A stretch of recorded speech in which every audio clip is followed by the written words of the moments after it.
Ladakh engineer of change Sonam Wangchuk. मैं बस इतना ही कहना चाहूंगा, मुझे नहीं पता कि वर्तमान में हमारे देश का मीडिया इतना कैसे गिर गया है। ये वही व्यक्ति है, ध्यान से सुन लीजिएगा, और यदि ये व्यक्ति देशद्रोही है तो मुझे बता दीजिएगा कि देशभक्त कौन है।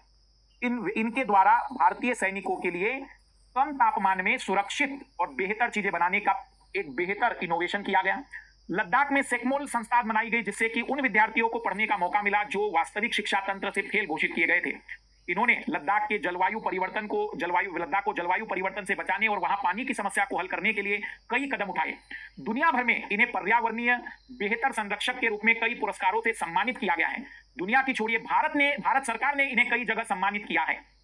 तो केवल अब, और ये याद रखिए, ये कोई मुख्यमंत्री नहीं बनना चाहते हैं। इनका सपना कहीं से कहां तक लद्दाख का मुख्यमंत्री बनने का नहीं है, और ना ही इनके सपने में आता है कि वो लद्दाख से सांसद बनना चाहते हैं।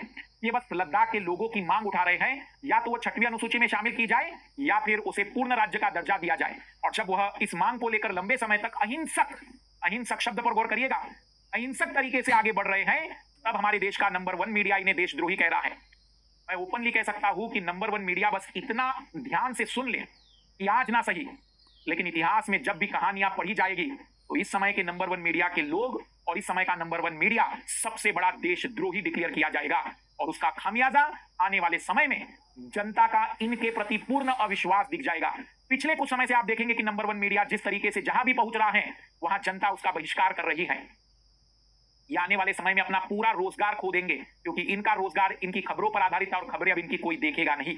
इसलिए मेरी विनती है कि समझे, हम लोग तो ही समझे इस बात को जो पढ़े लिखे हैं। एक घटना से व्यक्ति को देशद्रोही डिक्लेयर मत कर दीजिए। कुछ गंदे मीडिया का तो आप 2017-18 का क्लिप देखेंगे तो आपको दिख जाएगा कि वो एक तरफा तारीफ कर रहे हैं सोनम वांगचुक की। आज जो सोनम वांगचुक को देशद्रोही कह रहे हैं, व्यक्ति ने अपने कार्य केवल देश के लिए किए हैं, और अगर हम ऐसे ही लोगों को देशद्रोही डिक्लेयर करते चले जाएंगे तो ये हमारे लिए भयानक है। किसान आंदोलन हुआ तो किसानों को देशद्रोही कह दिया, विद्यार्थी आंदोलन करते तो विद्यार्थियों को हम देशद्रोही कह देते हैं। कोई व्यक्ति जो शांतिपूर्वक आंदोलन कर रहा है उसे भी देशद्रोही कह देंगे, तो आप जरा सोच लीजिए कि फिर देशभक्त कौन है जो सभी शोषण को झेले। इसका मतलब फिर 1947 से पहले जितने आंदोलन हुए वे सच में अंग्रेजों के अनुसार देशद्रोही ही थे।